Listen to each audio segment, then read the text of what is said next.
Oke, selamat malam semuanya. Ya, kita lanjutkan kuliah hari ini di mata kuliah etika profesi akuntan. Ya.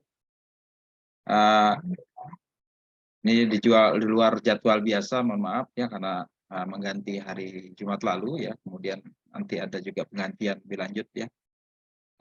Supaya kuliahnya tetap berprogres, kita lanjutkan ke eh, topik berikutnya walaupun di luar jadwal yang ada. Oke, kemarin saya sudah sharing ya kan, sharing mengenai bahan untuk hari ini ya. Ini melengkapi bahan ini yang sudah kita pelajari di minggu lalu berkaitan dengan uh, pengambilan keputusan etis, ethical decision making. Saya review sebentar yang saya bagikan kemarin, ya kan nanti saya terangkan lebih lanjut metodologi lebih berkaitan dengan ethical decision making, ya.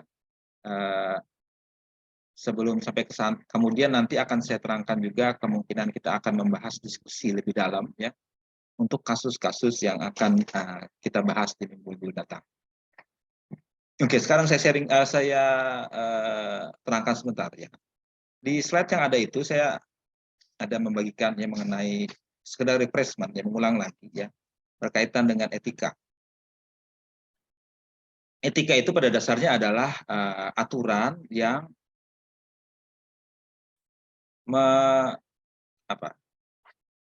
merujuk pada aturan yang mengatur perilaku, ya,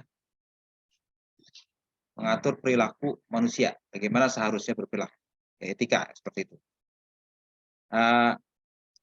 Sedangkan etika bisnis yaitu mengatur perilaku orang dalam aktivitas komersial yang berkaitan dengan bisnis. Itu yang secara umum seperti itu. Nah, dalam bisnis ya itu ada panduan bahwa ya mereka murni berdasarkan mencari motif profit, ya, mencari keuntungan ya. Bahkan seorang tokoh utama pendukung profit motif ini, ya, Milton Friedman, dia salah satu profesor terkenal di bidang ekonomi. Dia bahkan memperoleh hadiah Nobel, ya, khusus pemikirannya di bidang ekonomi. Dia mengatakan satu dan hanya satu-satunya tanggung jawab bisnis adalah menggunakan sumber daya dia dan aktivitas dia untuk meningkatkan profit dia. Hanya satu saja. Bagaimana meningkatkan profit itu adalah tanggung jawab dia. Hal lain bukan urusan dia. Sebegitu ekstrimnya, ya kan? Dan itu memang menurut pandangan ekonomi neoliberal seperti itu, ya. Tanggung jawab bisnis hanya dia menghasilkan laba sebaik mungkin, ya. Itu, ya. Tapi di sisi lain, ya, ya enggak juga lah seperti itu katanya, ya. Bahkan seorang pengusaha terkenal, ya, Henry Ford yang mendirikan perusahaan mobil Ford, ya, dia bilang bisnis yang hanya menghasilkan uang saja adalah bukan bisnis yang baik katanya. Business that makes nothing but money is a poor kind of business. Bukan bisnis yang baik seperti itu, cuma sekadar menghasilkan uang saja, katanya seperti itu ya. Dia ada dua pendapat yang berbeda ya. Doing the right thing atau murni berdasarkan motif untuk memperoleh keuntungan pribadi ya. Nah, ini ada kasus ya seperti ini ya. Doing the right thing tadi ya. Misalnya Anda ya sedang antri untuk membeli suatu barang. Misalnya anggaplah secangkir kopi apa gitu. Orang yang ada yang melayani itu orangnya sangat kasar, ya, nggak enak ngomongnya ya. Begitu Anda mau meminta serbet, ya, serbet buat bersihkan minuman, nggak suka sama orang itu ya, udah capek kita ngantri dia juga ngelayani kok, nggak enak begitu ya. Begitu selesai ya, Anda baru sadar ya, kasir tadi itu ternyata memberi kembalian lebih ya. Anda ngasih 10.000 untuk pembelian kopi tadi, tapi dia memberikan kembalian itu 20.000. Dengan kata lain Anda untung ya, kasih 10 dapat 20. Apa yang Anda lakukan? Ayo, apa yang Anda lakukan kalau bisa seperti itu, dapat kembalian lebih? Nah, dalam hal ini kita harus lihat apa yang harus What was the right thing to do? Apa yang harus kita, hal baik apa yang harus kita lakukan? Ya. Apakah Anda kembalikan uangnya tadi atau biarin Kembalikan, aja? Pak. Hah? Kembalikan, Pak. Kembalikan. Kembalikan, Pak Isur. Iya. Iya, Pak. Kembalikan, walaupun orang tadi nggak enak ngomongnya ke Anda. Ya, itu kan konsekuensi, Pak. Mungkin kita nggak mau ngambil hak orang, itu kan orang, Pak. Ya Iya. mungkin dari 10 dolar itu mungkin itu kan keuntungan mereka, Pak. Keuntungan dari penjual kopi lah istilahnya gitu. Jadi nggak usah dikembalikan. Kembalikan, Pak. Oh, kembalikan. Nah, Iya. iya. Oke. Ada yang tidak kembalikan nggak? Alasannya dia nggak enak betul orangnya. Nggak usah dibaik-baiki orang kayak gitu. Ada yang jawab gitu nggak? Ya enggak kan, kebanyakan kita ya kita kembalikan lah ya. Karena itu bukan hak kita ya kan. Nah itu berarti apa? Kita tidak mau memperoleh keuntungan dari situ ya kan. Apa?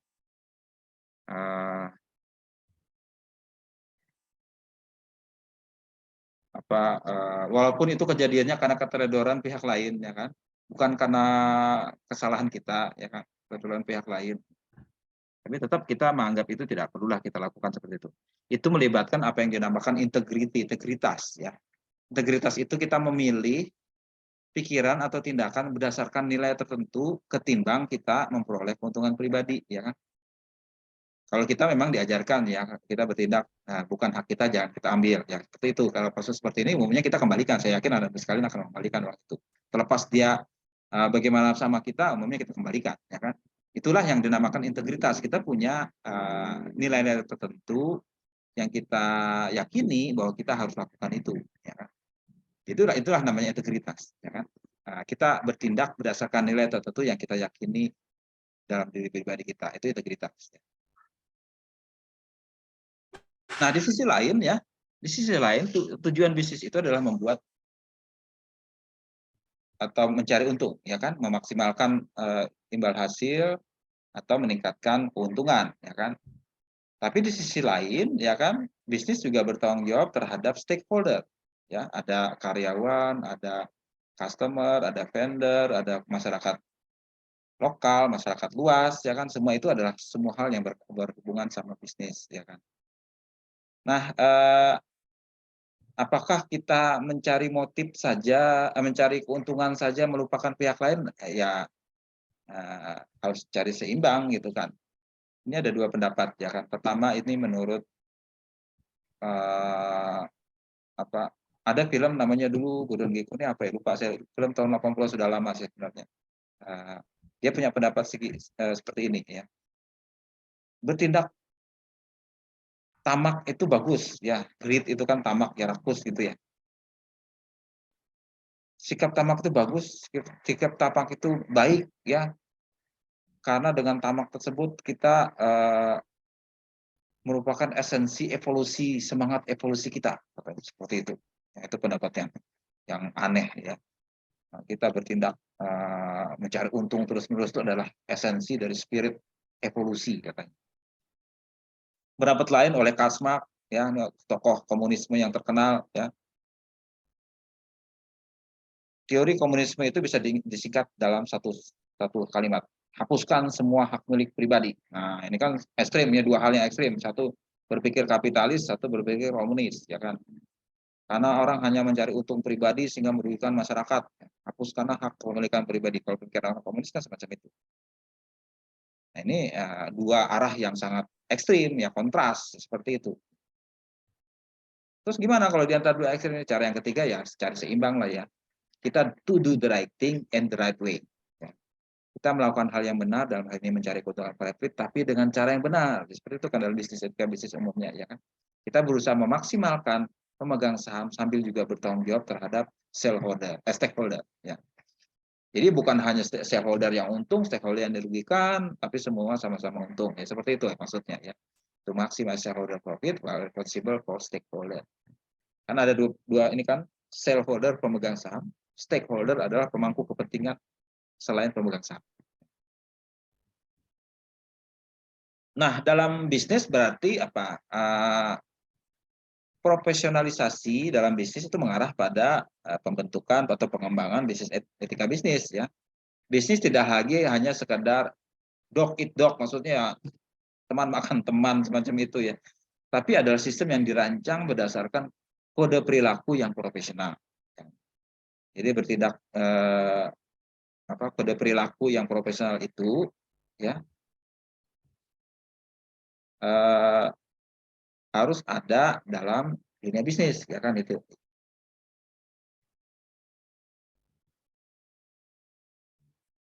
Tapi dalam kehidupan pribadi kita tidak punya kode perilaku ya kan, kode perilaku itu diterapkan untuk sekumpulan orang atau sekumpulan profesional gitu ya. Kode perilaku tuh di organisasi misalnya. Tapi orang-orang pribadi nggak punya ya. Tapi harusnya ya orang pribadi juga harus punya semacam kode perilaku ya kan. Misalnya Immanuel Kant itu seorang filosof terkenal di bidang etika, dia bilang bahwa kita harus punya kode etik pribadi yang berdasarkan pada yang dinamakan kategorikal imperatif ya. Misalnya ya, mengatakan hal jujur itu adalah merupakan tugas kita, imperatif ya. Tiap individu punya duty atau tugas, dia harus berbicara jujur, tidak melihat kondisinya ya, unconditionally, kategorikal berarti ya. Karena untuk itulah tugas itu dijalankan supaya masyarakat bisa berfungsi dengan baik ya. Nah, orang-orang itu diasumsikan punya kejujuran ya. People assume honesty ya, kejujuran kepada pihak lainnya, karena tanpa ada asumsi kejujuran maka orang sebenarnya tidak ada gunanya berkomunikasi satu yang lainnya, karena orang menganggap tidak akan jujur juga, apakah bicara bohong semua ya kan gitu. Kita mau berkomunikasi sama orang karena kita mengasumsikan orang lain jujur sama kita. Nah, itu yang kalau mereka nggak jujur ya percuma ngomong, karena dia ngomonginnya semua berita bohong ya itu ya. Nah itu agar masyarakat berfungsi dengan baik menurut Kant ya, setiap orang tuh harus tahu tugasnya, bahwa mereka harus menjalankan kode perilaku yang membuat masyarakat berfungsi dengan baik ya, menjalankanlah apa yang disebut sebagai etika. Nah, itu.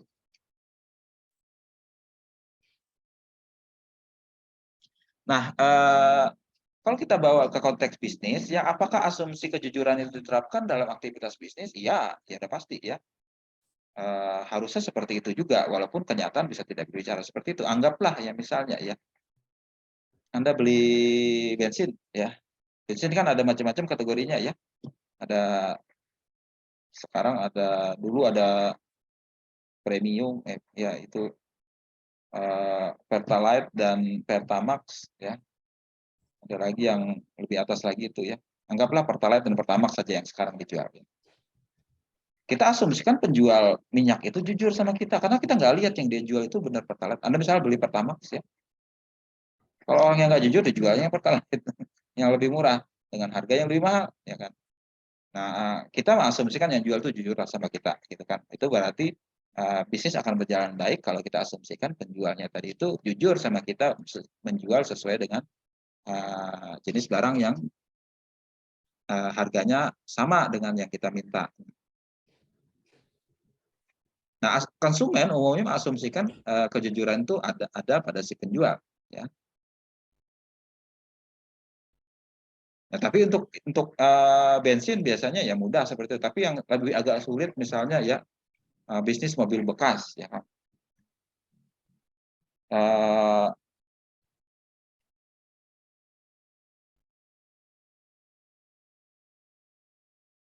Apa namanya? Dalam hal ini mungkin mereka harus ada pendukung tambahan, si konsumen tadi berusaha memperoleh keyakinan yang dia beli itu tidak tidak menyalahi, ya misalnya jangan sampai dia membeli barang yang memang tidak bagus kualitasnya. Ya namanya apalagi mobil bekas ya kan, sudah dipakai orang kita nggak tahu kondisinya seperti apa ya. Nah, biasanya ada semacam sertifikasi untuk barang bekas itu, misalnya ada semacam ada apa jaminannya dan sebagainya itu bisa dibentuk semacam itu ya. Karena apa kalau ternyata penjualnya nggak jujur terpaksa harus dibentuk seperti itu. Ya, gitu. Nah itu jadi prinsip kejujuran itu harus karena bisnis etika itulah maka aktivitas bisnis akan berjalan dengan baik. Ya, aktivitas bisnis akan rontok begitu prinsip-prinsip dasar itu tidak terpenuhi dengan baik. Nah, itu menuntut apa yang dinamakan profesionalisasi dalam bisnis, yaitu proses di mana suatu pekerjaan mentransformasikan komitmen terhadap integritas dan kompetensi yang melibatkan kualifikasi, asosiasi profesional untuk mengawasi itu, dan aturan yang mengatur profesi. Kita sudah belajar di awal mengenai etika profesi, khusus di akuntan, itu adalah satu bentuk profesionalisasi, di mana code of conduct itu benar-benar menjadi satu dalam kegiatan profesional mereka. Tapi tidak cukup aturan saja, tidak cukup ya. Are rules enough? No, ya. Rules cannot substitute for character nih kalau menurut Alan Greenspan, salah satu tokoh bank sentral di Amerika yang terkenal ya kan. Aturan saja nggak cukup ya. Itu tidak bisa menggantikan karakter katanya. Harus ada karakter tertentu yang harus dipunyai seorang profesional. Nah, bagian selanjutnya itu menjelaskan mengenai proses pengambilan keputusan etis. Ini kurang lebih sama yang dulu pernah saya terangkan, cuma lebih detail ya. Yang pernah saya terangkan berkaitan dengan proses pengambilan keputusan etis terintegrasi. Ya. Ini yang telah saya terangkan bahwa ada 4 tahap ya sesuai dengan skema teoritisnya. Pertama kita harus identifikasi isu strategi dulu, kemudian terutama berkaitan dengan sensitivitas etis, isu-isunya apa ya kan. Minggu lalu saya terangkan isu-isu berkaitan dengan earning management itu harus disadari ya, kita kadang-kadang mengabaikan bahwa beberapa hal justru tidak etis ya. Karena pada intinya itu mengelabui pihak lain ya. Minggu lalu saya sudah terangkan karena kita umumnya tidak menyadari bahwa mengutak-utik hasil dengan cara melakukan tindakan yang sifatnya operasional, tidak mengatur-ngatur pembukuan, itu kita lebih toleran. Dianggap kita itu etis-etis saja, nggak apa-apa, kita atur-atur menunda pengeluaran, mengatur penjualan, segala macam itu. Nggak apa-apa, kita anggap itu. Tapi kalau mengutak-utik angka dalam laporan keuangan dengan tidak mencatat atau justru merubah angkanya, kita anggap itu tidak etis. Padahal dua-duanya itu sama tidak etisnya, karena itu merubah situasi yang seharusnya yang senyatanya terjadi, yaitu tidak menggambarkan kondisi yang sebenarnya, itu tidak etis ya kan. Jadi prinsip kejujuran, integritas mungkin akan dipertanyakan dalam konteks seperti itu. Nah itulah minggu lalu kenapa saya terangkan itu, supaya kita bisa menyadari isu-isu etis dalam profesional kita yang mungkin kita harus sensitif ya, karena ada pemangku kepentingan dalam transaksi yang mungkin terdampak dari tindakan tadi itu ya. Jadi harus kita sadari siapa pemangku kepentingannya ya, standar etika apa yang kita langgar dan sebagainya. Kemudian di tahap berikutnya kita melakukan pertimbangan etis, mengevaluasi tindakan. Kemudian kita renungkan dengan baik situasinya untuk melihat apa dampaknya dan seberapa besar pertaruhan yang kita lakukan dalam hal ini. Kemudian kita mengambil tindakan etis. Ya kan? Nah ini akan lebih saya terangkan lebih dalam di sini dalam konteks yang kurang lebih sama tapi lebih detail ya. Ini yang disebut dengan care ya. Singkatan saja care ini. Care itu ada 2 tahap katanya ya kalau menurut ini, sebelum dan sesudah melakukan tindakan ya kan. Sebelum itu kita harus care, sesudah pun harus care ya. Care-nya singkatannya adalah sebelum kita harus consider dulu ya, mempertimbangkan semua hal. Tadi sudah langkah pertama kita mempertimbangkan, menilai, assess ya, mereview, kemudian mengevaluasi tindakan kita apa. Ya. Itu sebenarnya tahap 1 dan 2 di dalam tahapan. Jadi care ini ya, tadi kan ada 4 langkah. Care itu mempertimbangkan ini, assess itu menilai, review kita melihat, evaluasi kita melakukan tindakan sebelum di tahap keempat kita melakukan tindakan, ya. Tindakan ini act, ya. Jadi ini langkah 1, 2, 3, kalau 4 ini care yang awal, kalau yang keempat itu di yang terakhir. Nah, begitu mengambil tindakan kita harus konsisten, sadar dan accountable, kemudian mengikuti aturan dan prinsip, dan juga harus menjaga ekuitas atau kesamaan atau kesetaraan kita dengan pihak lain. Itu yang dasar yang harus kita coba pegang dalam hal ini. Nah, jadi care ini, ya, care, consider all the fact, ya, kita mempertimbangkan semua fakta yang ada apa. Kemudian kita assess, kita nilai alternatif tindakan kita apa. Ya, ini langkah kedua kalau di ini. Kemudian kita review apa isu-isu etis yang akan kita lakukan. Kemudian terakhir kita evaluasi apa potensi yang kita dapatkan, outcome yang kita hasilkan kalau kita melakukan alternatif-alternatif yang ada. Itu care yang ini, ya. Consider, assess, review, and evaluate. Jadi consider, kita mendaftar atau melist semua hal berkaitan dengan situasi yang kita hadapi. Kemudian assess alternatif, kita identifikasi pilihan-pilihan yang tersedia apa saja yang kita bisa lakukan. Kemudian resources, kita melihat pada aturan, pedoman, atau dukungan yang bisa kita dapatkan untuk melakukan memilih tindakan kita apa. Kemudian kita coba prediksi apa konsekuensi atau akibat dari tiap keputusan yang mau kita ambil. Jadi timbang-timbang dulu, ya.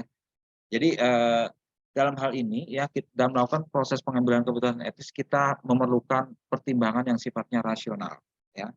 Ada proses penalaran di situ, tidak sembarang mengambil keputusan, benar-benar dipikir masak dan matang sebelum kita mengambil tindakan. Nah, ini ada kasus diterangkan di situ, ya, ada kasus berkaitan dengan bankruptcy katanya. Jadi orang ini, si Stan ini adalah melakukan audit terhadap satu perusahaan namanya Mega Company. Dia dari hasil auditnya mengetahui bahwa Mega Company ini akan kemungkinan bangkrut, ya. Beberapa hari kemudian, si tantenya, si bibinya Stan ini, Hazel, itu seorang janda, ya, tapi keluarga dekat dia, berkunjung pada saat liburan. Tante Hazel bilang, ada berita baik bahwa anaknya, si Walter ini, baru saja dipromosikan jadi pejabat tinggi di perusahaan yang diaudit tadi, ya. Tante tadi memberitahukan bahwa Walter, ponakannya tadi itu, memperoleh insentif plan, ya, benefit plan, tunjangan, ya, sehingga dia punya hak untuk memperoleh saham perusahaan itu dengan harga diskon. Dia berencana untuk memberikan uangnya kepada si Walter tadi agar bisa membeli saham perusahaan itu, ya. Dia punya hak, ya, hak saja, tapi harus pakai uang sendiri untuk beli, ya. Rencana si tante tadi kasihkan ke ponakan tadi, udah beli aja, bagus kok sahamnya. Dia berencana memberikan semua uangnya kepada si ponakan tadi, ya. Tapi di sisi lain dia cerita si tante ini bahwa dia agak sulit, dia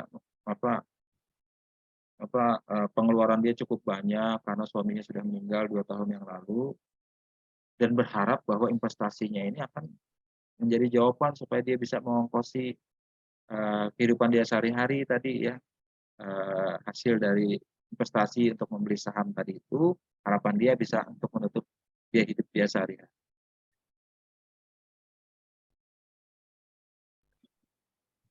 Nah,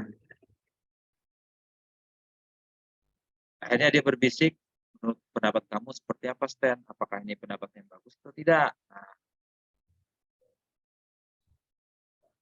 Nah, ini kondisinya, ya kan? Nah, sekarang kita coba terapkan prinsip care ini, consider, assess, review, dan evaluate tadi, ya. Sekarang tahap pertama, C dulu, consider, ya. Kita pahami, ya. Pertama, Stan ini seorang auditor. Tantenya mau pendapat dia seperti apa untuk tindakan dia tadi. Tapi dia sadari juga informasi tadi informasi rahasia. Dia sebagai auditor, sebagai akuntan, menjaga itu adalah rahasia, tidak boleh disebar diketahui pihak lain. Dia harus keep informasi itu tidak boleh dibocorkan ke orang lain. Tapi dia jauh juga sebenarnya saham si mega company ini nggak ada nilainya. Ya. Dia bentar lagi mau tutup, mau bangkrut, ngapain beli? Bibinya mau menginvestasikan uang itu seluruhnya, semua duitnya tadi di perusahaan tadi itu. Anaknya bibi tadi, anaknya bukan ponakannya, anaknya bibi tadi itu jadi perusahaan itu, ya. Katanya berharap dapat fixed income dari hasil investasi di perusahaan itu. Ini informasi yang tersedia ya kan, kita kumpulkan, kita timbang-timbang ya kan. Kita tahu, masih tahu bibi tadi itu salah karena kita melanggar prinsip prudensial. Yang ngasih tahu Mega itu bangkrut, tidak boleh ya kan. Nah ini kita harus sensitif, ada hal etika di sini yang harus kita sadari. Ya. Kalau kita bukan orang profesional, ember bocor ya bocorin aja rahasia itu. Oh jangan, bibi nggak usah ya. Itu perusahaannya nggak ada gunanya, mau bentar lagi tutup. Hah, iya kah? Kaget tadi bibinya. Kenapa kayak gitu? Nah, saya mau audit, tahu benar dalamnya. Nah, itu kan membocorkan rahasia klien, namanya salah sebenarnya seperti itu. Nah, sekarang alternatifnya apa ya kan? Kalau dia menyadari seperti itu, alternatifnya apa? Itu langkah yang kedua, assess ya. Pertama, ada pilihan pertama, Stan bisa ngasih tahu bibinya, nggak usah investasi di situ. Tapi nggak menyebutkan alasannya kenapa, nggak usah investasi di situ. Mungkin alternatif kedua, dia nggak mau ngomong deh, tanya aja sama anaknya sana. Anaknya kan orang dalam, biarin aja, bukan saya yang tanggung jawab. Ya. Biar anaknya sendiri yang ngasih tahu emaknya bahwa perusahaan itu bagus apa enggak, ya gitu. Kemudian bisa alternatif berikutnya, tante sebaiknya jangan uang tante taruh sana semua, ya kan? Kalau kita investasi itu harus didiversifikasi, wah, canggih juga sarannya, ya kan? Jangan taruh di sana semua, harus tempat lain ada juga. Ya, itu alternatif berikutnya, ya kan? Kemudian Stan bisa kasih tahu, saya nggak tahu tante. Dia nggak no opinion gitu, tidak mau ngasih pendapat, ya, saya nggak tahu. Atau bisa juga dia nyuruh tante, nanya deh ke broker, ke orang mereka yang lebih ahli ya. Sebaiknya tanya ke dia aja. Ya. Atau dia ngasih tahu tantenya, tante saya nggak bisa ngomong apa-apa karena tanggung jawab profesional saya tidak boleh mengatakan apapun. Saya nggak bisa mengatakan tantenya mohon maaf, sekali banget karena saya nggak boleh mengatakan apapun. Oh gitu kah? Udah gitu kan. Atau dia mengabaikan saja dan tidak mengatakan apapun, bisa juga alternatifnya kan. Dia tidak mengatakan itu potensial apa tanggung jawab profesional, dia tidak mengatakan apapun, dia nggak tahu tentang nggak bisa jawab saya, gitu aja, mungkin bisa seperti itu ya. Alternatifnya itu, salah satu harus kita pilih dari macam alternatif ini. Ya. Tapi kita review dulu ya kan, alternatif ini kita review berdasarkan apa yang kita bisa konsulkan ya kan. Mungkin kita tunda dulu tante, mungkin nggak hari ini saya ngasih tahu ya, coba saya tahu dulu ya. Nah, dia mungkin sempat berpikir ya kan, sebaiknya keputusan etis tidak langsung kita ambil seketika, harus ada proses di mana kita mempertimbangkan masak-masak. Pertama ya, kita harus mengacu pada kode perilaku kita ya kan. Kode profesional conduct adalah kita harus menjaga kerahasiaan klien ya kan. Jelas itu nggak boleh dilanggar ya. Boleh kita ngomong sesuatu tentang klien kita yang sedang kita tugaskan sekarang. Atau karena dia bingung juga, udah kita tanya di perusahaan dia boleh nggak saya kasih tahu tante saya nih ya, tentang perusahaan yang saya audit nih, boleh nggak? Bisa tanya seperti itu ya.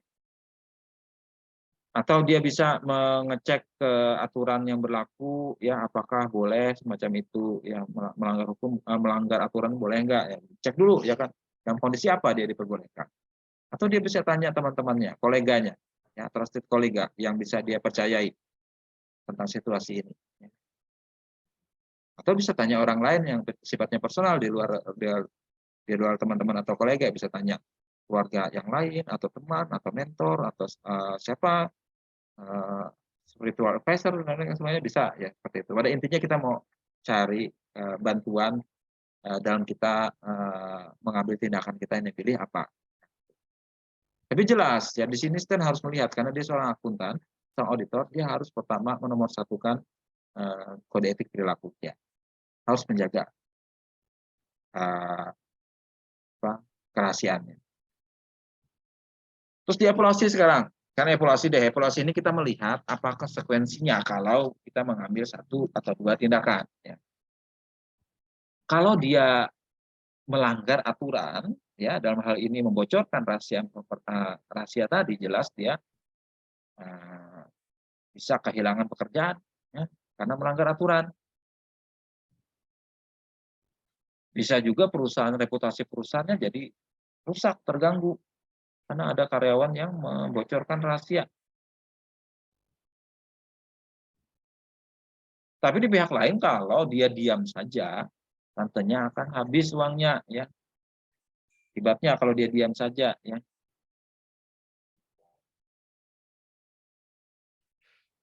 Dan kalau tantenya habis uangnya ya, keluarga dia akan juga ikut bertanggung jawab nantinya. Ya kasihan, ya tantenya gimana nih ya. Tapi kalau dia membocorkan rahasia, dia akan juga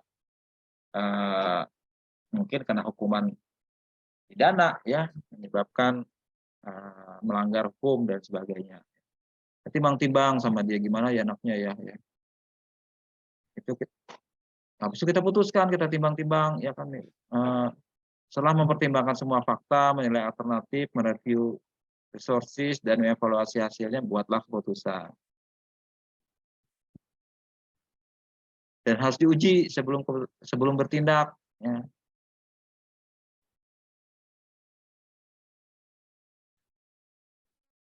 Apa keputusan yang direkomendasikan untuk STEM? Gimana? Menurut Anda gimana? Apakah dia tidak usah melakukan apapun?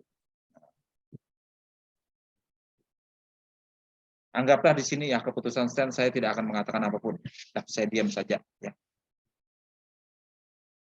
Karena dia punya kewajiban tidak boleh memberitahu rahasia.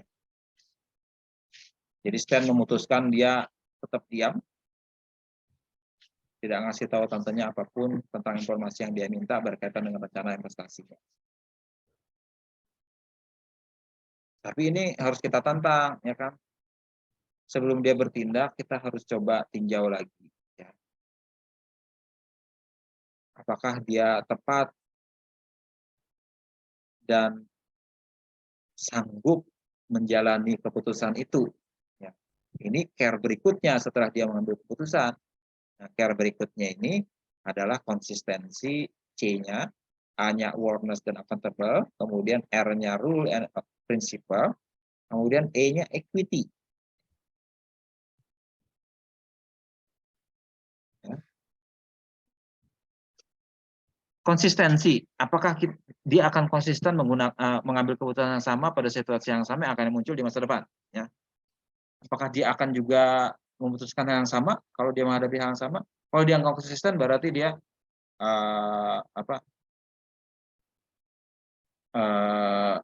tidak tepat dalam hal ini ya. Kita harus konsisten. Kalau ini begini terus dalam berbagai macam situasi. Ya kan?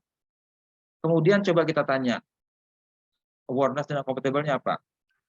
Apakah dia cukup bertanggung jawab dengan tindakan tersebut? Apakah dia bangga dengan keputusan tersebut? Apakah dia mau diketahui secara umum atas tindakannya itu? Kemudian R berikutnya ada rule and principle. Apakah keputusannya itu mengikuti aturan? Apakah dia mau mengambil keputusan itu sebagai prinsip yang akan diterapkan kepada semua orang? Dan apakah keputusannya itu logis diambil? Ya. Kemudian yang terakhir E, apakah keputusannya itu berkaitan dengan equity? Apakah saya mau diperlakukan dengan cara yang sama? Do I treat everyone equally? Regardless of what they are? Apakah saya memperlakukan orang lain juga dengan cara yang sama? Dan saya diperlakukan dengan cara yang sama, saya mau terima tidak? Nah, seperti itu.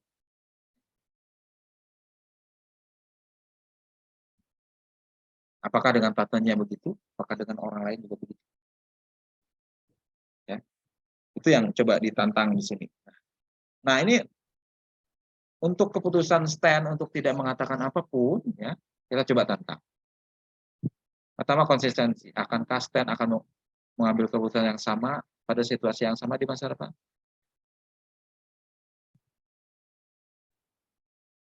Jika Stan ditanya oleh orang keluarga dekatnya, ya, bukan tantenya tadi, ya, misalnya istrinya, atau siapa, apakah dia juga seperti itu? Nah, konsisten tidak? Kemudian, apakah Stan bangga dengan keputusan itu, dengan awareness? Apakah dia cukup merasa nyaman dengan keluarganya, dengan koleganya, atau pihak otoritas tentang situasi dengan Tante Hazel tadi dan tidak mengatakan apapun? Apakah dia bangga dengan hal tersebut?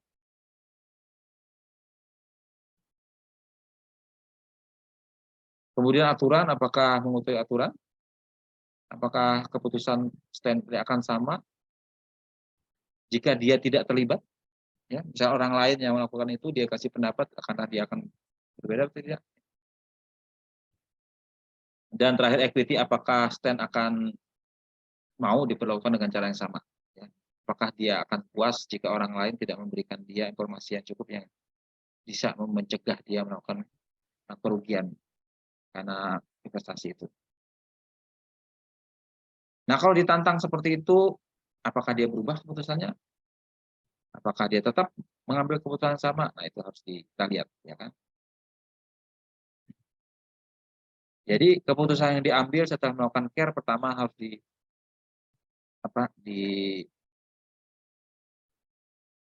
counter dengan care yang kedua sebelum dia benar-benar mengambil tindakan. Nah, itulah. Jadi prosesnya bertahap seperti itu, ya.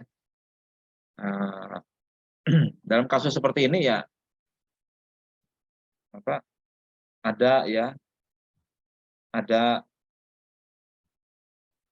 dilema ya bahwa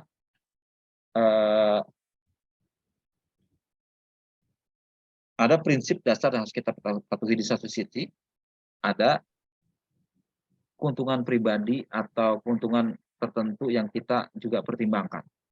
Tapi kita ingat di depan tadi kan yang namanya integritas seorang profesional, dia tidak melihat keuntungan pribadinya dapat apa enggak. Ya. Dia murni berdasarkan keputusan dia. Nah, ini keputusan Stan untuk tidak mengatakan apapun dibenarkan. Harusnya dia ngambil keputusan seperti itu. Tapi harus ditantang. Anda ngambil keputusan itu akan konsisten tidak? Ya. Kalau keluarga Anda yang dekat, misalnya istri Anda minta informasi seperti itu, akankah melakukan yang sama?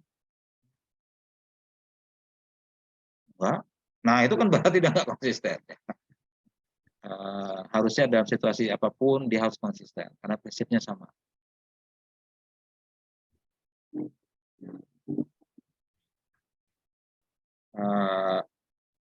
Apa namanya? Sebenarnya ini tidak harus tidak mengatakan apapun terus tidak ngasih saran ya, buat tantenya mungkin dia sarankan cara lain tapi dia tidak perlu ungkapkan ya. Saya tidak ngomong bahwa dia tidak simpati atau tidak nolong tantenya, enggak, ya mungkin dia sarankan gini, tante saya tidak bisa mengatakan apapun ya. Nah, karena pekerjaan saya, mohon maaf saya tidak bisa mengatakan apapun, tapi tante tolong hati-hati ya kan. Tolong hati-hati dalam investasi, nggak boleh kita menyerahkan uang begitu saja, mungkin ada cara lain tante, mungkin tanya orang lain yang lebih baik. Seperti itulah membantu beliau, cuman kita tidak melanggar aturan kita pribadi, bisa seperti itu ya kan. Ada cara yang lebih fleksibel. Tapi intinya kita mematuhi aturan, kita tidak akan membocorkan rahasia yang tidak sepantasnya kepada pihak lain. Walaupun itu keluarga dekat kita sendiri. Nah, itu ya apa namanya? Ini ada pertanyaan ya. Model pengambilan keputusannya yang efektif kalau menurut CARE 2 ini, CARE 1 dan 2 ya tadi itu, mana yang kita harus pertimbangkan dalam kita menghadapi situasi atau konflik etika? Aturan dan prinsip profesi, aspek atau komponen emosional. Emosional kita kan kita bersimpati sama tante, aduh kasihan tante ini sudah tua segala macam ya. Itu kan aspek emosional. Kemudian apa outcome-nya? Outcome-nya jelas ya kan. Kalau tantenya tadi untung, dia kasihan tantenya tadi akan dapat penghasilan tiap bulan dari situ. Ya kan? Atau secara pribadi apa keuntungan kita untuk orang tersebut? Ya. Jawabannya apa? Satu-satunya kita pertimbangkan hanya aturan dan peraturan hukum saja, aturan dan prinsip ya. Yang lain tidak jadi pertimbangan kita. Karena itulah prinsip etika yang integritas tadi itu ya. Hanya murni melihat pada nilai yang kita yakini, ya nilai yang kita yakini ya aturan dan prinsip yang berlaku dalam profesi. Bukan hal lain seperti masalah komponen emosional atau personal gain yang kita dapatkan dari situ. Itu apa yang saya mau tekankan untuk menambah yang aturan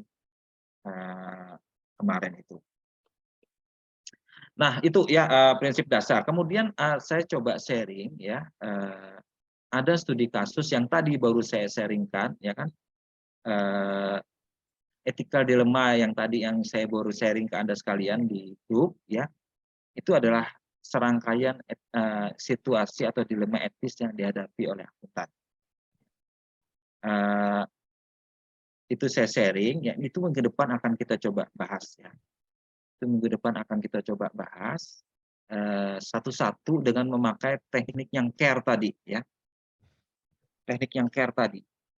Kita coba consider all the fact, kemudian assess the alternative, kemudian review menurut aturan seperti apa, kemudian kita E-nya kita evaluasi. Apa keputusan Anda? Sebutkan keputusannya. Keputusannya coba tantang, konsisten apa tidak ke depan. Itu dia.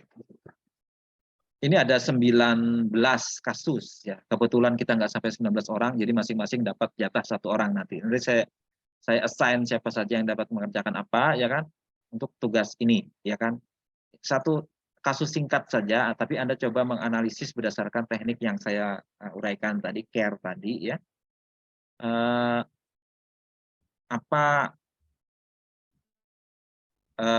pertimbangannya, ya, masalahnya. Apa yang bisa Anda lakukan? Tiap kasus akan diuraikan, what do you do now? Apa yang Anda lakukan kalau menghadapi dilema kritis seperti ini? Di bagian selanjutnya ada analisis untuk membantu Anda memahami, ya kan, apa masalah etisnya, ya, segala macam. Tapi saya tidak minta Anda melihat pola seperti ini, ya, tapi Anda mengerjakan menurut metode care tadi, ya. Walaupun ini ada yang membantu Anda di sini, misalnya mengenai rule, ya, rule ada dia mengacu ke 4 prinsip etika yang sudah kita pelajari, ya kan, integritas, objektivitas, personal competence dan due care, kemudian professional behavior, 4 prinsip etik profesional etik yang harus kita pegang. Itu di tiap kasus ada diuraikan apa saja, ya. Boleh itu jadikan acuan, tapi ini belum menjawab apa yang harus Anda lakukan. Ya kan, ini hanya hanya beberapa hal yang membantu Anda mengambil keputusan di sini, ya. Yang akan ini, ya. Misalnya soal nomor 1, ya, skenario nomor 1 ini kita coba hari ini, ya kan, sebagai contoh saja, ya. Anda mengerjakan dari skenario nomor 2 sampai dengan berikutnya. Nah, ini sekadar gambaran saya coba kita bahas hari ini. Soal nomor 1, the creeping PD. PD ini financial directors, ya, financial directors. Anggaplah Anda bekerja sebagai seorang financial controller. Financial controller itu semacam, ada financial directors, ya, ada financial controller. Financial director itu mirip seperti direktur keuangan, ya. Kalau financial controller itu semacam controller yang tidak terlibat dalam aktivitas pengolahan transaksi keuangan, tapi dia bertugas sebagai pemeriksa, ya. Nah, dia bekerja dalam suatu perusahaan yang sedang terus terang mengalami masalah kredit. Ini perusahaan besar, tapi perusahaan pribadi, ya, perusahaan pribadi dengan karyawannya 270 orang, turnover-nya sekitar 50 million pound, ya, sekitar 50 ya 100 miliar lah kalau uang kita, ya, 100 miliar, ya. Anda bertugas untuk membuat laporan tiap kuartalan dan memberikannya kepada Robert, seorang financial director. Ya, jadi kebetulan ini atasannya adalah financial director. Jadi financial controller anggaplah sama dengan manajer akuntansi misalnya, ya. Sedangkan ini financial director, direktur keuangan.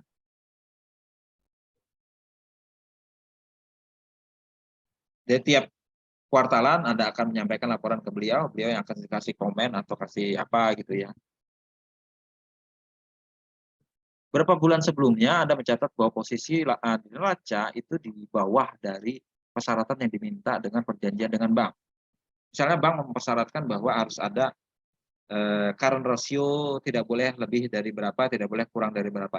Kebetulan di perusahaan ini di bawah dari yang diminta oleh bank. Ini kan berbahaya. Kalau dalam perjanjian dengan bank itu ada covenant ya. Mereka kalau harus memenuhi misalnya quick ratio berapa, debt to equity ratio berapa ya kan. Nah, kalau mereka melanggar itu ya kan maka bank akan mengambil tindakan default. Jadi default berarti dia bisa menagih utangnya seketika itu juga kalau perusahaan melanggar debt covenant itu. Ya, kalau perjanjian bank seperti itu.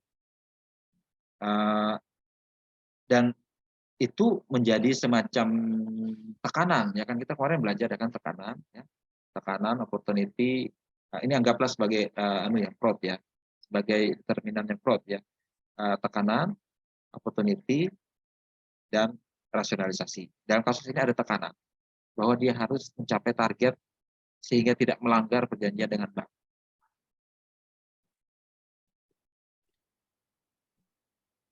Beberapa hari kemudian ya laporan kuartalan tadi ya dikirimkan ke bank, tapi ternyata dirubah sama si atasan dia. Stok, ini stok istilah di British ya, stok itu kalau di Amerika disebutnya inventory, jangan kacau dengan share ya. Stok ini agak kacau, kalau stok di Amerika digunakan sebagai istilah share ya, kalau di Inggris digunakan stok sebagai inventory. Jadi jangan kacau, stok ini maksudnya adalah inventory. Ini karena di buku ini berasal dari Inggris ya, dia memakai istilah Inggris ya. Tapi intinya adalah persediaan, ya persediaannya itu telah dinaikkan sama Robert jadi 1.800.000. Karena aset lancar dinaikkan, jadinya mungkin quick ratio current ratio bagus nilainya ya. Demi untuk memenuhi itu dinaikkan nilai persediaannya ya. Dengan kenaikan ini maka tidak ada aturan yang dilanggar dengan bank ya. Anda terkejut bahwa ini terjadi semacam itu ya. Kenapa dia menambahkan padahal Anda sudah mengecek angka yang sudah diajukan itu sudah sesuai prosedurnya untuk cut off maupun valuasi sudah cukup sesuai ya kan. Kenapa dirubah lagi sama beliau? Nah, si financial controller-nya dalam ini ya sudah saya ingin menanyakan tapi terlalu sibuk lah nanti sudah kita nggak akhirnya dia diam saja ya kan. Tapi kuartal berikutnya lagi ya kan kuartalnya berikutnya lagi dia menemukan hal yang sama lagi ya. Nilai persediaan kembali dinaikkan jadi 2770 ya. Nah, saat ini Anda menanyakan, kenapa kok ini dinaikkan ya? Padahal sudah saya cek nilai persediaan sudah sebenarnya segitu ya kan. Nah, ini aneh kenapa dia tidak pernah menyebut ini sebelumnya ya. Akhirnya dibilang gini ya, di akhir periode itu kan ada persediaan di luar yang belum kamu catat. Ya. Persediaan di luar itu maksudnya di luar lokasi pabrik yang berada di tempat lain. Ya, ada kekurangan catat nih, kamu tambahin aja sebesar ini. Nah, setahu saya kok nggak ada ya di luar. Nah itu nih. Ini aneh alasannya. Setahu saya sih nggak ada katanya. Ya. Akhirnya sudah ya, dan nurut aja nggak perlu saya pertanyakan. Tapi berikutnya lagi ya terjadi hal yang sama lagi bahwa angka itu dirubah lagi. Ya. Bahkan sebelum ini terjadi Anda sudah ngomong ya kalau misalnya kita gagal mencapai ini kita melanggar aturan bank. Ya. Tapi si atasannya bilang jangan khawatir biar aja nggak apa-apa kok. Kita tambah saja jadi 5,5 ya. Agar kita tetap memenuhi aturan bank. Tapi kenapa 5,5 banyak benar Pak? Kenapa kayak gitu? Kayaknya atasannya bilang begini, ya, mind your own business and get on your own will.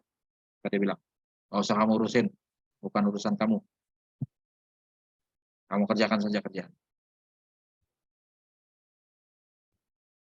Kalau Anda Anda nggak akan dapat pekerjaan ini kalau terus-menerus seperti ini. Nah, dengan kata lain dia mengintimidasi ya. Nggak usah kamu ribut-ribut deh masalah ini ya. Karena urusan kamu, biarin aja. Nah, apa yang Anda lakukan? What do you do now? Ya. Nah, coba ini diterapkan ya kan dalam konteks tadi ya kan kita consider dulu fact-nya seperti apa ya kan.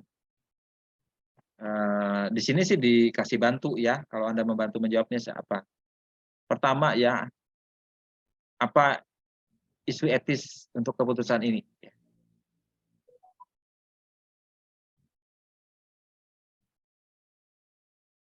Secara pribadi dan secara perusahaan. Kalau secara pribadi apakah Anda bisa menerima penjelasan si bos tadi ya? Bila Anda nggak percaya dengan penjelasan dia, apakah ini akan mau Anda diskusikan dengan orang lain lagi dalam organisasi?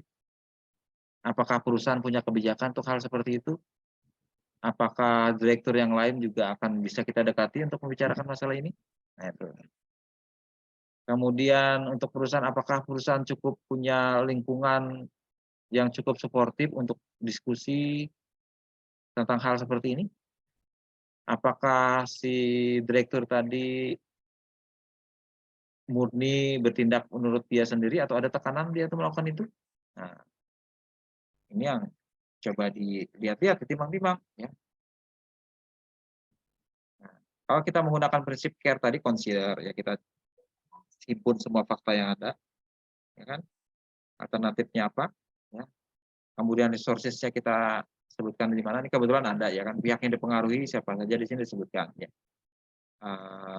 Bisa Anda sendiri, direkturnya si pelakunya tadi, atau direktur yang lain, atau pemegang saham, atau karyawan, atau customer, atau supplier, atau bank ya, yang akan terdampak sama keputusan ini. Nah, ini ada prinsip etika yang didaftar juga nih, prinsip etikanya ya kan, integritas jelas ya kan, dia akan melanggar integritas ya kan.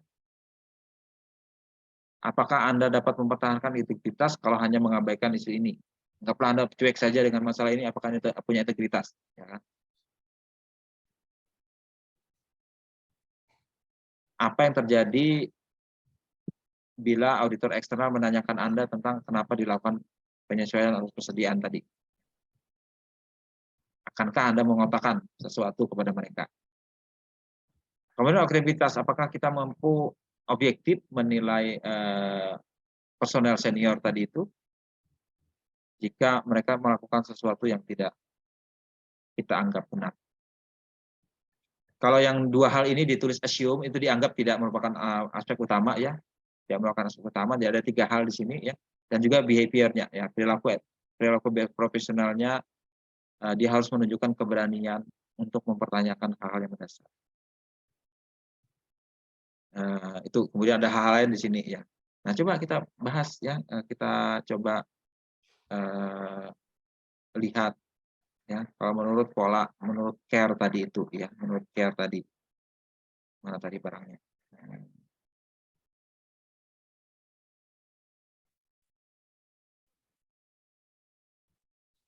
Apa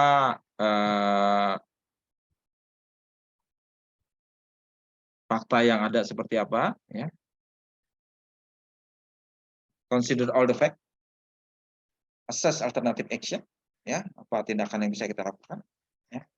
Kemudian mereview etika isunya, kita tadi sudah ada disebutkan mengenai prinsip etikanya ya.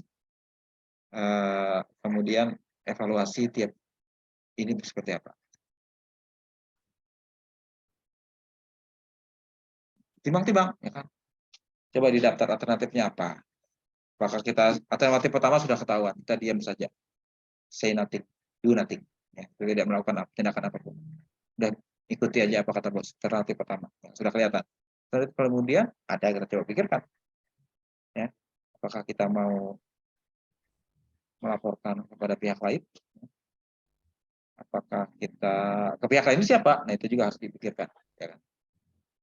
Coba Anda timbang-timbang seperti itu, ya kan? Kemudian misalnya ya ambil keputusan. Nah, begitu ambil keputusan kita pertanyakan sekali lagi, ya kan? Apakah konsisten diterapkan? Apakah kita punya awareness, kemudian rule and principle yang ada, kita apa ya? Tadi yang seperti contoh yang tadi itu, ya. Apakah dia membuat keputusan sama di masa depan? Kemudian dia apakah itu tindakan dia cukup bertanggung jawab?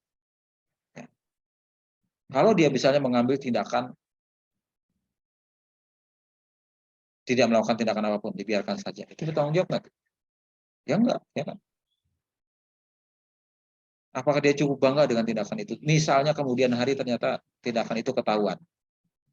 Bangga nggak tidak dia nanti? Menyesal nggak tidak? Nah itu kan harus kita tanyakan seperti itu ya. Kalau misalnya ketahuan, ya Anda kan itu nggak. Aturan, jelas aturan apa tadi? Aturan sudah ada tadi kan, seperti apa ya kan? Bisa kita acu mengenai aturan mengenai persediaan, sebenarnya bisa diacu seperti itu. Ya. Dan apakah kita berani bertindak dengan cara yang sama? Ya. Kalau kita tadi tidak berani karena itu atasan kita, apakah yang melakukan itu bawahan kita berani menghadapi seperti itu? Beda mungkin ya. Jadi harusnya dia memperlakukan hal yang sama. Nah, seperti itu ya. Sebaiknya saya minta Anda berpikir dulu tentang ini. Saya nggak bisa minta jawaban sekarang, ya kan? Sesuai dengan skemanya tadi harus ada proses deliberasi, kita berpikir dulu, ya kan, menimbang-nimbang dulu. Ini ya seperti ini dibuat ya, jadi dibuat consider all the fact dulu apa, ya kan? Kemudian kita lihat alternatifnya apa dia bisa lakukan, ya kan? Alternatif pertama sudah ketahuan tadi. Kemudian kita coba timbang-timbang kode perilaku seperti apa, sudah ada satu tadi diungkapkan, ya kan? Nah, apakah ada hal yang bisa kita andalkan di sini, ya kan, kita review, ya. Kemudian keputusannya seperti apa, ya. Evaluasi. Kalau misalnya kita lapor dan itu jelas membuat marah atasan kita, apa konsekuensinya? Tadi sudah dia bilang, ya kalau kamu berani-berani, udah, kamu nggak usah kerja lagi di sini. Jelas dia akan kehilangan pekerjaan, ya, konsekuensi sudah kelihatan dari situ, dan sudah diungkapkan. Ya. Tapi kita harus berpikir konsekuensi lain juga ada, ya kan? Nah, harus kita timbang-timbang, ya kan? Apa namanya? Kalau kita misalnya berani mengungkapkan ini, ya, apa,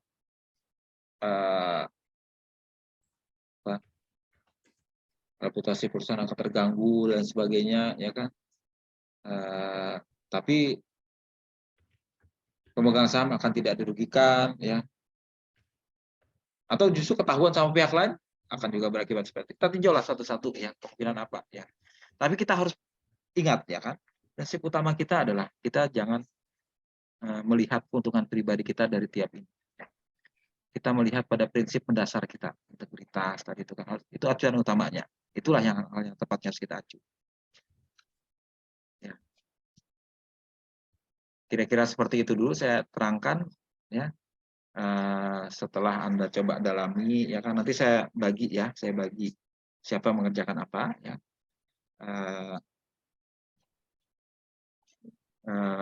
Menurut polanya seperti apa, minggu depan kita bahas. Ya. Minggu depan kita bahas, supaya kita punya banyak, ya, apa, dalam dilema etis sebaiknya kita punya proses diskusi yang kita meninjau segala macam aspek tadi itu, ya, agar kita tahu konsekuensinya seperti apa. Oke. Apa perlu saya terjemahkan kali ya, supaya nggak keliru ya apa itunya. Nanti saya terjemahkan deh ya, nggak terlalu banyak juga ini dari buku ini ya. Karena singkat-singkat saja, kasusnya tidak terlalu dalam ya, singkat-singkat saja, tapi nanti saya coba terjemahkan tiap-tiap kasus ini nanti. Tapi saya tidak terjemahkan mengenai yang analisisnya, silahkan Anda baca sendiri di situ. Cuman kasusnya supaya nggak keliru, saya terjemahkan dalam bahasa Indonesia. Nah, saya sesuaikan. Nah itu ya. Nanti tiap-tiap orang karena membahas satu kasus akan mempresentasikan satu-satu. Itu akan kita bahas di hari Jumat nanti. Kemudian kita ada kehilangan satu lagi kesempatan. Kalau kita nggak cukup membahas di hari itu, kita bahas di hari yang lain. Nah, kita cari waktunya untuk mengganti satu kuliah yang dulu saya sempat ketinggalan.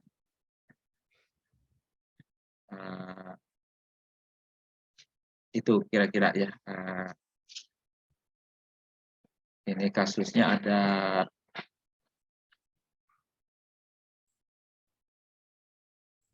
19.